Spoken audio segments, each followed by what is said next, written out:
Hello lovely people, this week I am talking about the Mistake Reads Book of the Month for, well, 2 months, for September-October, and that is The Gospel of Loki by Joanne M. Harris. Sophie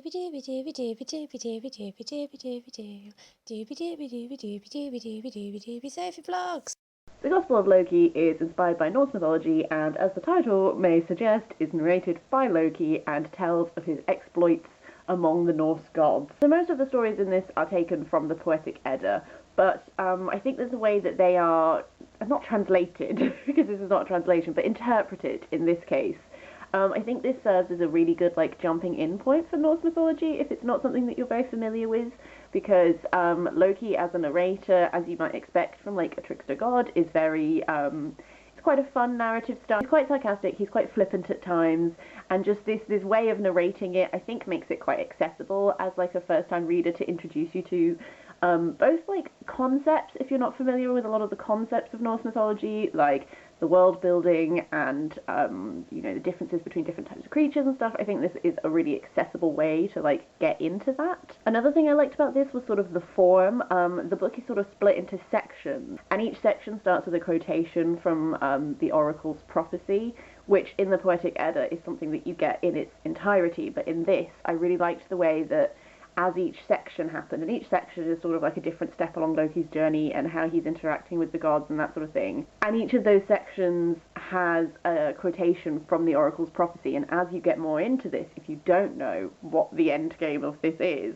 I think that's an interesting way of sort of hinting at what is to come and showing you that where this plot is going. And I think that Loki's quite upfront at the beginning of this about the fact that when he's narrating this, Ragnarok has happened. Which is another interesting thing. I know that there's a second book in this series, and presumably this is going to be a post-Ragnarok book, so that is intriguing. I don't know if I'm going to read it or not. I think if I am, I'm going to give it a little bit of time before I do, but that intrigues me. I like that was up front, you know that this is going to happen. So there's an inevitability to everything that's happening, which you also kind of get when you read the Poetic Edda in many ways, because you also have read the oracle's prophecy, so you know how it's going to end, but that doesn't mean that the journey itself is not enjoyable. Yeah, those are good things I liked about this. On the contrasting side, some of the reasons why I didn't give this a higher rating, sometimes the portrayal of the other gods felt a bit one note to me, and part of me wonders if that's just because you are getting this through Loki's eyes. You're getting this through that lens. So just because he is categorizing all of these gods as being very two-dimensional and that sort of thing, doesn't mean they necessarily are, but that is your point of view narrative that you're getting.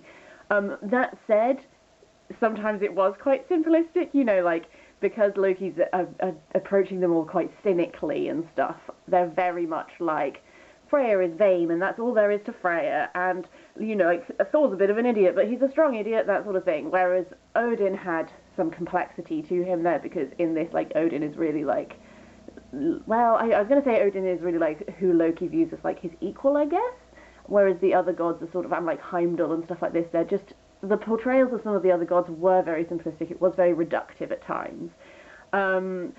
But equally, my hope with this book is that it would serve people as a jumping off point, so then if you want to get more into Norse mythology, you can go forward and read other things and then maybe see that there is more complexity to these gods, because I don't think on reading this that you would think that is what all the gods are like. I do think it is just a portrayal thing, but at the same time, sometimes it was irksome because you're reading these plots and it's everyone apart from Loki is an idiot. You're just is it though?